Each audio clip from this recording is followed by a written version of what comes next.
अहंकार, आलस्य, भोग, और मैं चाह कर भी इनसे छुटकारा नहीं पा सक रहा। मैं क्या करूं कि मुझे इन सब से तृप्ति मिल जाए।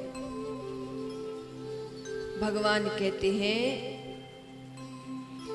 भोगों का उपभोग करने से आज तक किसी को तृप्ति मिली है? कब से करते आ रहे हैं? हर जन्म में ही भोग तो करते ही हैं, चाहे वो पशु का जन्म हो, मनुष्य का जन्म हो। आज तक तृप्ति मिली? भोजन करते हैं, एक बार के लिए लगता है पेट भर गया, इससे ज्यादा फिर 2-3 घंटे बाद भूख लगती है। तो इनसे तृप्ति नहीं मिल सकती। भगवान कहते हैं आंखों को हमेशा अच्छा दृश्य चाहिए। किसी के साथ ऐसा हुआ है कि उसने कहीं घूम आए, बहुत सुंदर दृश्य देख लिया कई दिनों तक, फिर वो कहे कि भाई बहुत दिन हो गए अच्छे दृश्य देखे हुए, अब कुछ भयानक देखते हैं। ऐसी इच्छा करती है किसी की? नाक को हमेशा अच्छी सुगंध चाहिए, त्वचा को हमेशा अच्छा स्पर्श चाहिए। इन चीजों से तृप्ति नहीं मिलती, तृप्ति त्याग से मिलती है। अगर किसी चीज को छोड़ना है तो उसका त्याग करना पड़ेगा।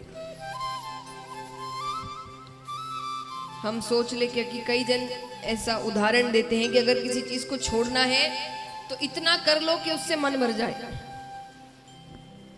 आपने भी सुना होगा, कई लोग ऐसा कहते हैं कि अगर किसी चीज को छोड़ना है तो उसे इतना कर लो कि उससे मन भर जाए। ऐसा कभी नहीं होता, क्योंकि वो मन भरेगा पर कुछ समय के लिए। जैसे मान लीजिए कोई भी एक सब्जी का नाम बताएं जो आप सब खाते हो। आलू सब खाते हैं यहाँ पर। मान लीजिए मैं आपको 1 महीने तक केवल आलू की सब्जी खिला रही हूँ, सुबह शाम रात, 1 महीने तक। आपका मन भर जाएगा?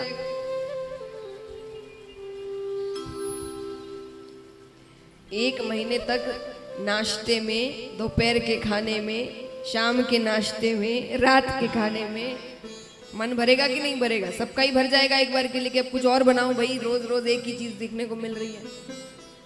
तो 1 महीने बाद बंद कर देंगे क्योंकि आपका मन भर गया, भाई नहीं बनाते। चलो 1 महीने तक उस सब्जी को देखने तक नहीं देंगे, फिर वो 1 महीने बाद वापस बनेगी, तब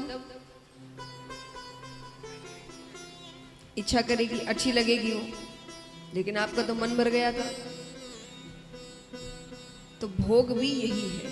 अगर हम सोचेंगे कि इतना कर लो कि मन भर जाए, एक बार भरेगा मन, एक बार लगेगा कि बस, कुछ समय बाद फिर इच्छा करेगी। तो भगवान कहते हैं अगर तृप्ति चाहिए तो त्याग करना पड़ेगा। प्रहलाद जी कहते त्याग कैसे करें? आपने दुनिया इतनी सुंदर बनाई है, इसको कोई कैसे छोड़ दे? इन मोह माया से कोई कैसे दूर रहे? भगवान कहते हैं ये दुनिया इसीलिए सुंदर नहीं बनाई थी कि तुम मुझे ही भूल जाओ। मैंने दुनिया इसीलिए सुंदर बनाई थी ताकि मेरा भजन करने में तुम्हें कोई तकलीफ ना हो। सब कुछ दिया तुम्हें, घर दिया, परिवार दिया, रिश्तेदार दिए कि तुम्हें कहीं से कोई चिंता ना हो।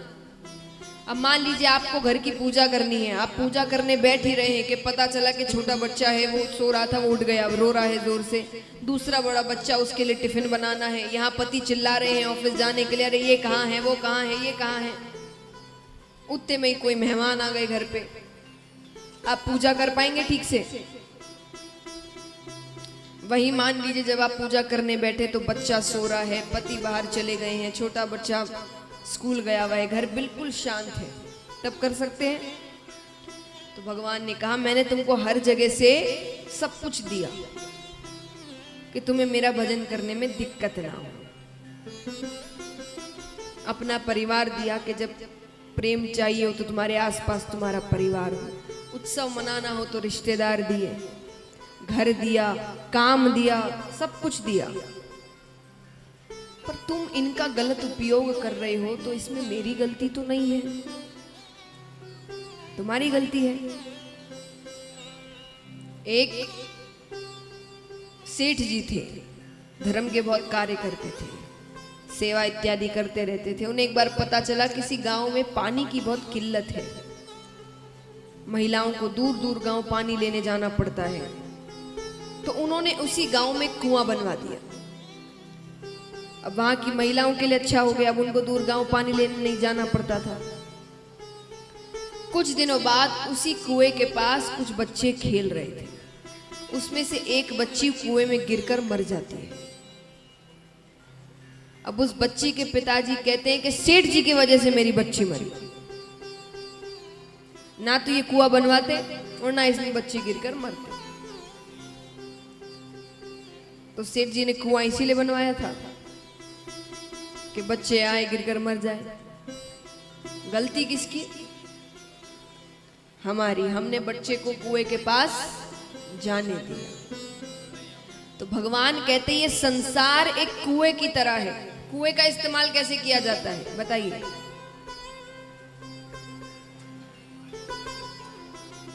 पानी निकालने के लिए बाल्टी अंदर डालो, उसमें से पानी निकालो। ऐसे ही निकालते ना कि खुद अंदर कूदते हैं, बाल्टी से पानी लेकर आते हैं।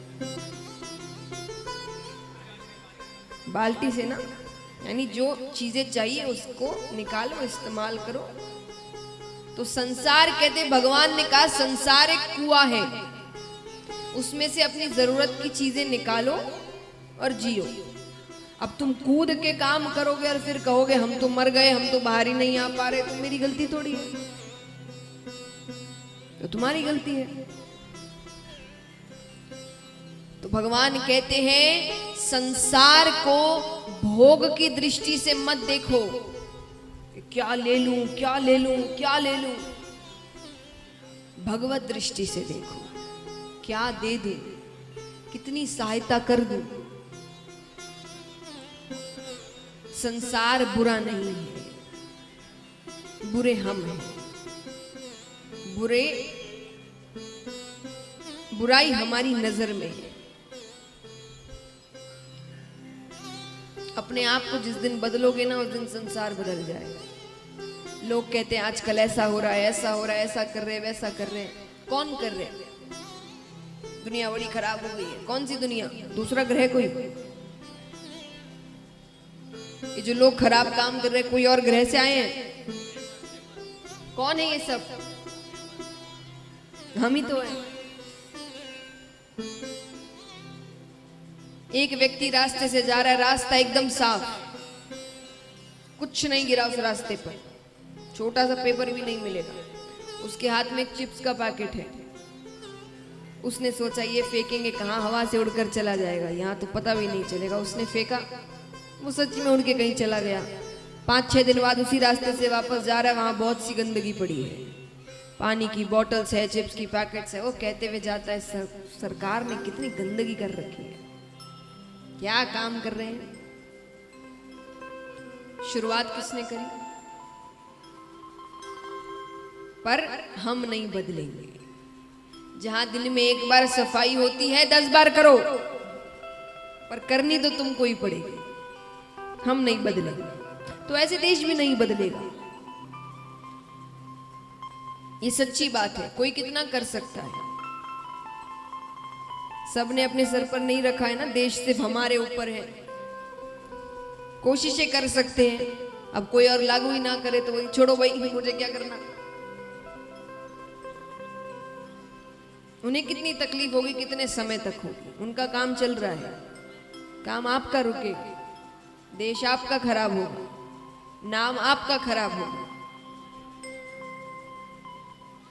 अपने घर में ऐसे गंदगी करते हो क्या? कथाओं में हम आते हैं, आपके जाने के बाद अगर कथाओं में जब पंडाल से सब चले जाते हैं, तब कोई व्यक्ति आकर देखे कितनी चीजें फेंकी हुई होती है। अपने घर के मंदिर में फेंक देते हैं ऐसे आप। ये क्या है? 7 दिन मंदिर ही तो है, भगवान बैठे हैं, भगवान की कथा हो रही है, तो इस मंदिर में आप क्यों चीजें फेंक कर जा रहे हैं?